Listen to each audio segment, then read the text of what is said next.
Hi friends! Do you know what angular, rotational, and special movements are? Hmm, What are those, JJ? angular movements makes our body bend and stretch, like when we wave or kick a ball. While rotational movements, that's when we twist and turn, like shaking our head. No. And special movements are cool ones, like pointing your toes or clapping your hands. Now we move, now we play, our bodies move in every way. Let's watch Kuya JJ. What you're seeing here is an example of flexion, and it is called knee flexion. Another example is what you call wrist flexion. It is the bending of the wrist so the palm moves toward the forearm. Moving on to the next movement, it is called extension.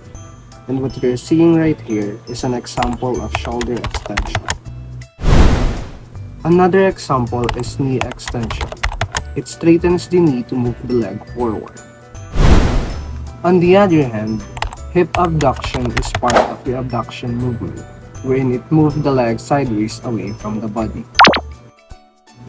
Also, abduction of fingers is also part of it, wherein it spreads the fingers apart.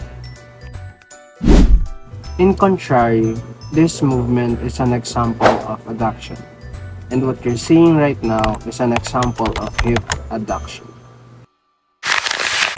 Another example of it is adduction of fingers, wherein it brings the fingers together. Now moving on to circumduction. What you're seeing right now is shoulder circumduction, wherein it is a circular movement of the arm at the shoulder joint. In addition to that, hip circumduction moves the leg in a circle at the hip joint. Moreover, this movement is called vertebral column rotation, which is an example of rotation movement. On the other hand, this movement is called neck rotation, wherein it turns the head side to side.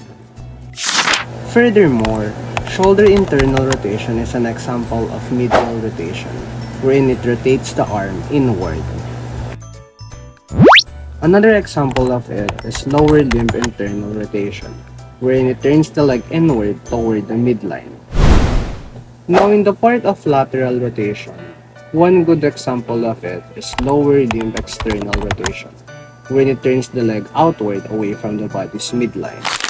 Another example of it is called shoulder external rotation, wherein it turns the arm outward.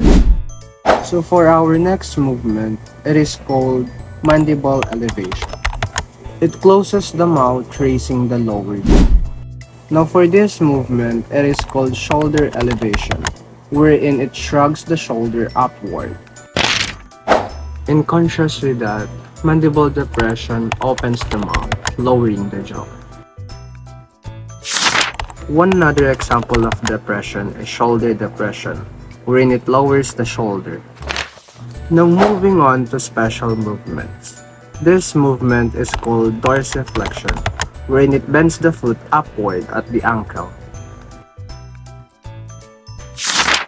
Plantar flexion, on the other hand, points the toes downward. In addition to that, reversion turns the sole of the foot outward. In contrary, inversion is the opposite, wherein it turns the sole of the foot inward. To add to that, opposition touches the thumb to another fingertip, while reposition is also its opposite, when it returns the thumb to its normal position. Now, supination is the movement that turns the palm upward. Pronation, on the other hand, turns the palm downward. Moving on to scapula protraction. It is the movement that moves the shoulder blade forward. While the next movement is called mandible protraction, wherein it pushes the lower jaw forward. Now, scapular retraction pulls the shoulder blades backward toward the spine. This movement is called mandible retraction, wherein it pulls the lower jaw backward toward the neck. And for our second to the last movement, it is called neck lateral flexion, wherein it bends the head toward the shoulder. For the last movement, it is called spine lateral flexion, wherein it bends the torso to the side. And that's it for our different movements. Thank you for watching!